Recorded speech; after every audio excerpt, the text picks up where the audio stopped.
Right, next we bring our next speaker on the stage, Ms. Denon Wallace. She will talk about how can blockchain revolutionize our daily lives. Right, can we invite Denon?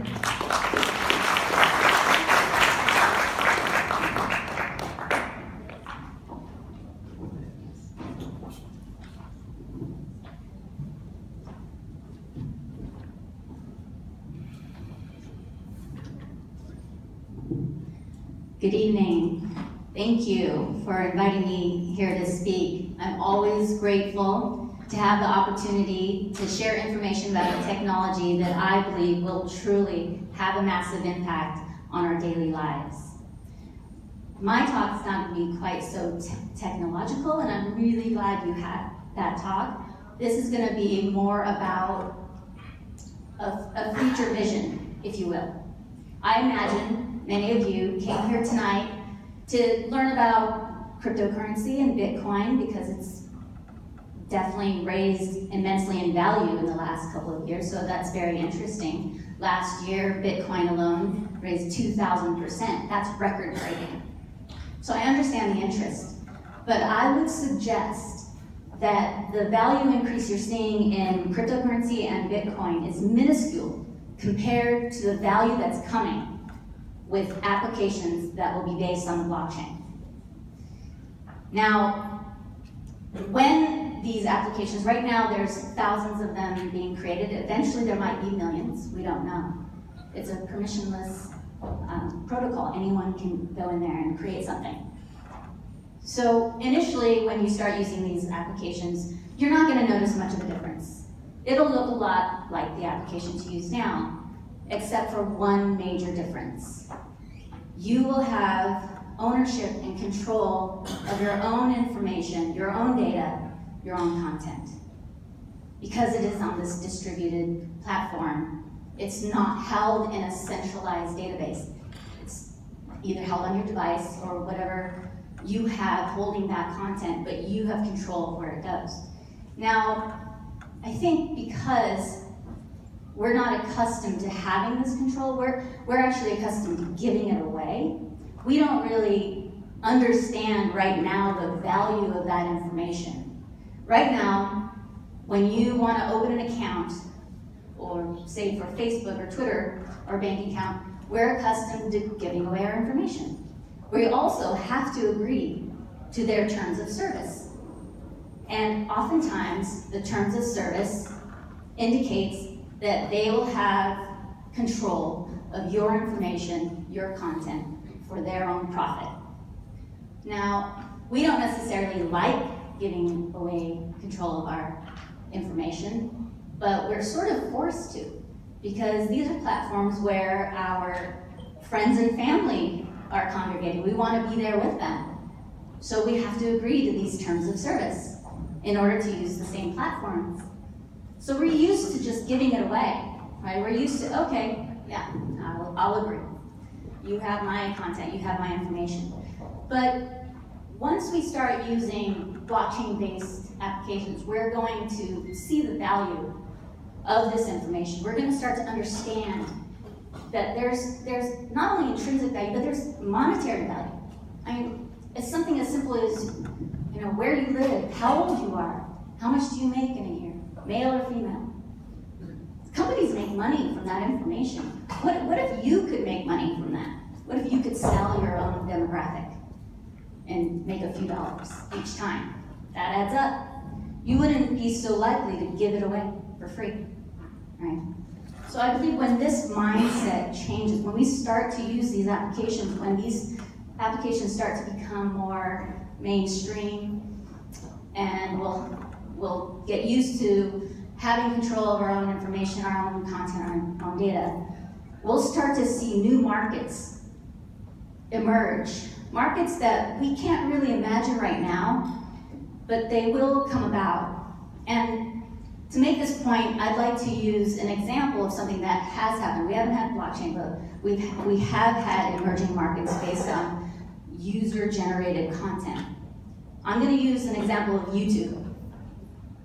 So YouTube came out in 2004, and initially, people used the platform. It was very popular. They didn't have any problem getting users. So the first couple of years, there's many people signed up for a channel, had content on the channel, and they started getting millions of views. Now, a couple of years later, Google bought YouTube. And Google's not stupid. They know this is an entirely different platform. They can get their Google ads out to many more millions of people. So they had their Google ads on these platforms. And to incentivize, they saw that these channels were pulling in a lot of views. So they offered as an incentive to share the revenue from the ads with these channel owners. So that created a whole new market that didn't exist before. Before that, there was no market for 1-minute videos. If you wanted to put any kind of visual media out there as a creator, oftentimes you had to go to maybe a TV network, or if it's a feature film, to a movie studio. And that's a very difficult process. But here was a platform that opened up something for anyone. Anyone could join, anyone could create a channel, and you can upload whatever you want. There were some restrictions, of course. It couldn't be copyrighted material, sexually explicit, or graphic. No, outside of that, you can upload whatever you want. And many people did. Some uploaded, informational videos, some entertaining videos. Some are just downright strange. I don't know if you've looked at some of these YouTube channels, but it's silly. It's silly content. And yet, they were able to pull in millions of views and make a pretty good living. There are thousands of YouTubers who make between $100,000 and $500,000 a year. And the top YouTubers make 10 times that amount. Last year, in 2017, the top 10 YouTubers made between $10 million and $16 million each. Half of them are kids uploading silly stuff. They're making $10 million in 1 year. Now, people will sit up and pay attention to that. On the flip side, however, a vast majority of channel owners on YouTube make zero. So, among all of them, some may make 12 to 15,000. So it's a very large sliding scale. On the whole, they probably share between, among them, $200 million in a year for ad revenue. And that might sound like a lot, but that's nothing compared to what YouTube generates.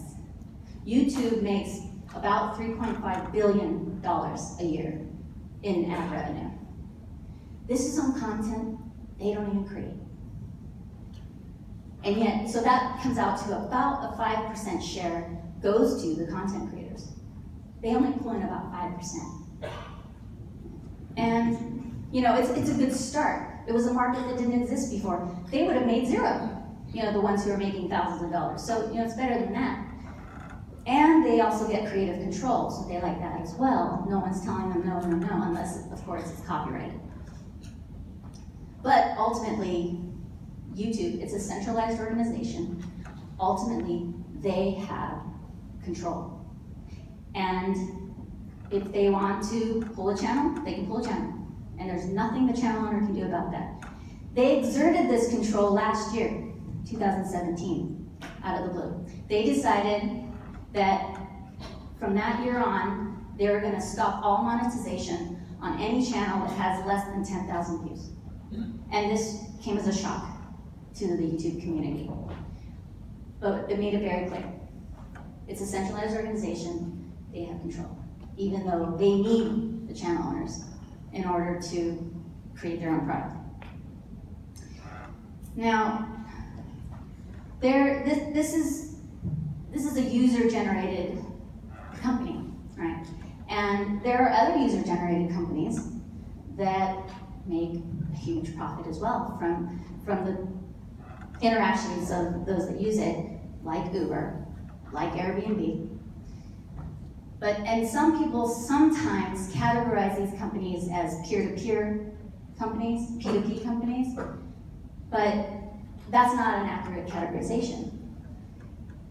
Peer-to-peer organization is when peers interact with one another with no centralized control. It's distributed. And we've had some of those authentically peer-to-peer organizations such as Napster and Kazaa, you may have heard of them. But those were platforms that were created not to create content, but to steal content. So eventually they got taken down. And now I believe that when we start to see more of these, the only real peer-to-peer network that we're seeing now that's in mainstream, there's a number of them used privately with universities and such. But the one that everyone knows is cryptocurrency and Bitcoin, right? That's a truly P2P organization. And it has a much more equitable share function on it.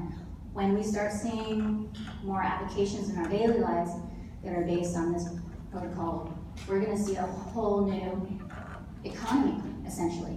We'll see a peer-to-peer economy.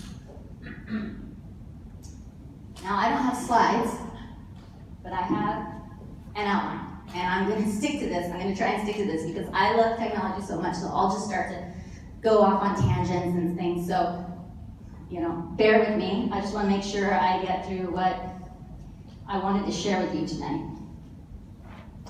So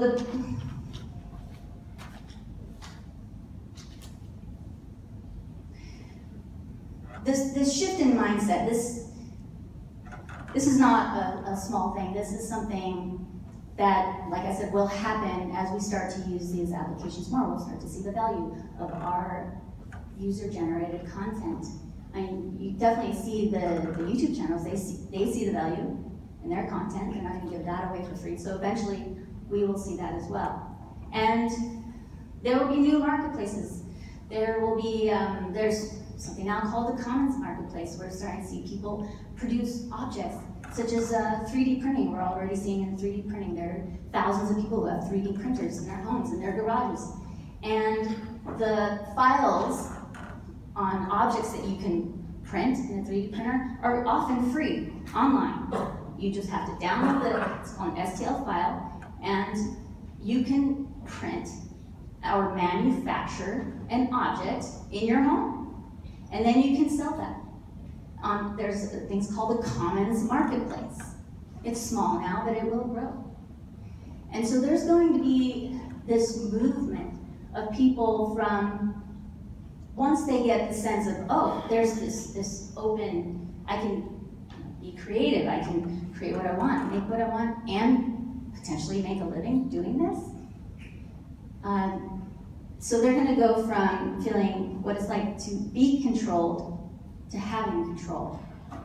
They're not going to want to go back to being controlled and having to give up their information, give up, this is us, give up our information, give up our data, our content that we create. We want to get that away, we'll be able to monetize it. And so I truly believe that there will be this movement that we're not quite seeing yet. We are seeing it in the cryptocurrency community. They're sticking by it, they won't let go. And no matter the highs and lows, that's all speculation. That actually, has nothing to do with the actual community, the strong community that it's created. They know the real value of that protocol, of that technology. And that's what will happen to the rest of us when we start to see that we can contribute something to this network and we get an equitable share back, and no one can just shut it off because there's no centralized organization that has full power over us. Well, naturally they're going to move to that and see that this will create new markets that we can't imagine right now. Before YouTube, we didn't know that you can create a market for 1-minute videos or 10-minute videos. And there's things right now that we can't imagine. So I believe that this, over the years, we've been given technology, scientific breakthroughs that have completely changed society. It's changed how we operate.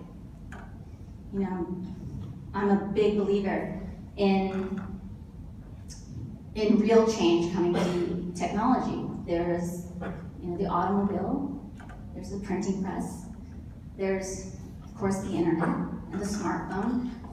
It completely changed how we operate every day. Our lives were never the same after that. And now we have blockchain. I believe we're at a very exciting juncture.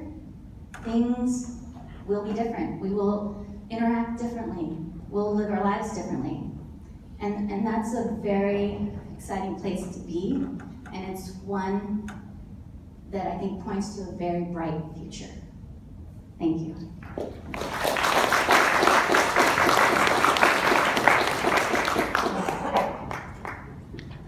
Thank you, Dana.